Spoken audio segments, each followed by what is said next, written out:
semuanya, welcome back to my channel.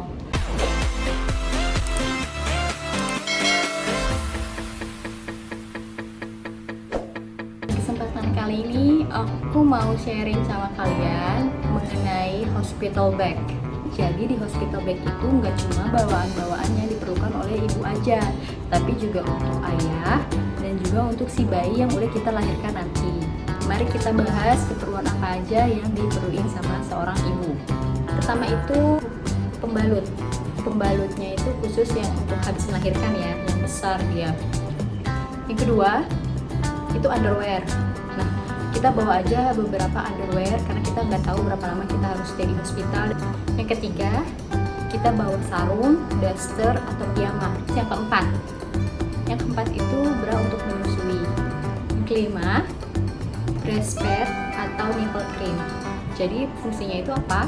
Breastpad itu untuk nahan leaking dari payudara kita. Leaking itu maksudnya bocor. Biasanya kalau awal-awal kalau kita menyusui itu suka rembes, istilahnya rembes ya, leaking itu kayak ngerembes gitu. Sama nipple cream itu apa ya? Itu berfungsi banget. Kalau kalian pertama kali nyusui itu kan pasti ngilu sakit.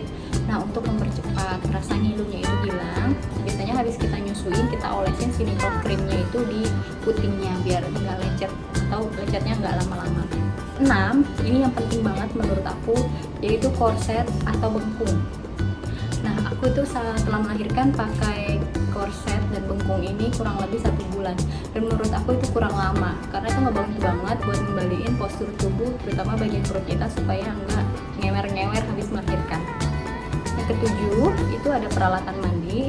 Peralatan mandi itu bisa washlet, shampoo, sabun, gosok gigi dan lain-lain. 8, alat-alat untuk relaksasi kita di rumah sakit. Seandainya kita masih ada waktu menunggu sampai persalinannya dimulai, kita bisa tuh misalnya mendengarkan musik pakai headset, kita bisa main gimbal, atau kita bisa baca buku dan lain-lain. Yang ke-9, baju untuk kita pulang nanti. Itu juga penting ya, kita harus sediain. Kalau bisa cari yang simple aja, yang kaos-kaos biasa. Dan yang ke-10 itu sendal jepit atau sepatu, dan juga kaos kaki. Yang ke-11 itu alat ibadah, jadi sesuai kepercayaan masing-masing. Yang ke-12 ada breast pump. Nah, mungkin kalian bingung ya, emang perlu breast pump perlu dibawa ke rumah sakit? Nah, menurut pengalaman aku pribadi kemarin, bidan yang di rumah sakit itu nyaranin aku supaya bawa aja breast pumpnya. Jadi waktu kita nggak sama bayi, kita bisa pakai breast pump itu untuk bantu ngeluarin ASI kita. Nah, yang terakhir yang ada di hospital bag aku kemarin itu nursing pillow. Demikian perlengkapan di hospital bag yang aku bawa kemarin, itu khusus buat aku sendiri ya. Nah, selanjutnya nomor 2, ini keperluannya untuk si dari bayi. Yang pertama ada baju untuk bayi yang baru dilahirkan. Nah, bajunya itu kita bisa aja bawa 1 tangan panjang, 1 tangan pendek, dan juga kalau kalian mau bawa aksesorinya boleh kayak topi atau bandana dan lain-lain. Yang kedua, sarung kaki dan sarung tangan. Yang ketiga itu bedongan. Yang keempat itu ada alat mandi. Yang kelima, popok newborn. Jadi popoknya ini ukurannya memang khusus bayi baru lahir, kecil banget. Yang keenam, selimut.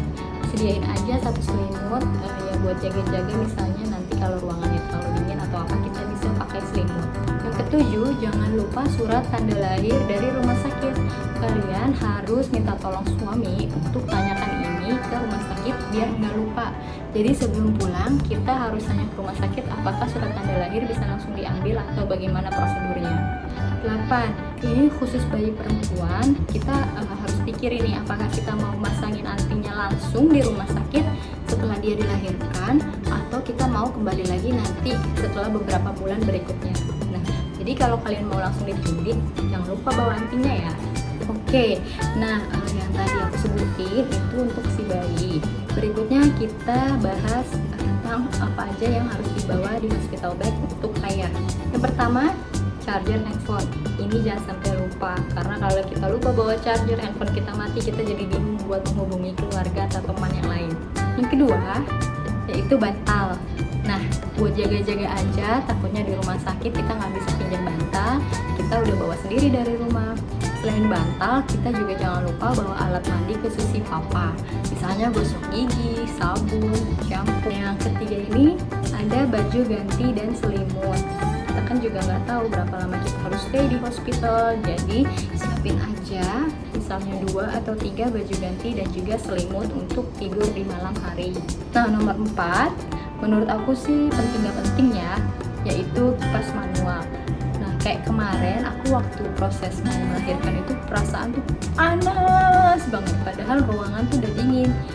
Nah, kipas manual ini fungsinya buat dipakai kalau kita memang butuh dikipasin sama pak suami. Nah, mungkin kalian kalau males pakai manual, sekarang juga ada yang diisi baterai gitu ya, jadi tinggal pegang aja, itu udah ngehasilin angin yang adem. Nomor kelima itu segala macam oil, mau balsem, minyak kayu putih, essential oil, apapun itu yang kalian suka buat dipakai di rumah sakit nanti. Yang keenam, pulpen. Emang sepele sih, tapi mungkin kita butuh nanti untuk ngisi data atau apa dadakan, jadi kita selalu punya di kantong. Yang ketujuh itu dokumen-dokumen penting yang mungkin nanti ditanyakan oleh pihak rumah sakit, kayak ID card dari suami atau istri, kartu keluarga, dan juga kartu nikah. Nah, baru kita siapin aja dulu, terus bawa ke rumah sakit, dan jangan lupa disimpan di tempat yang aman. Yang kedelapan, snacks dan air minum. Jadi, kalau kita takut nggak bisa keluar rumah sakit untuk belanja, kita masih punya cadangan snack dan air minum yang kita bawa dari rumah. Nah, yang kesembilan, buat para suami yang nggak bisa ninggalin kerjaannya walaupun udah di rumah sakit, pasti mereka kerja bawa laptop kan ya.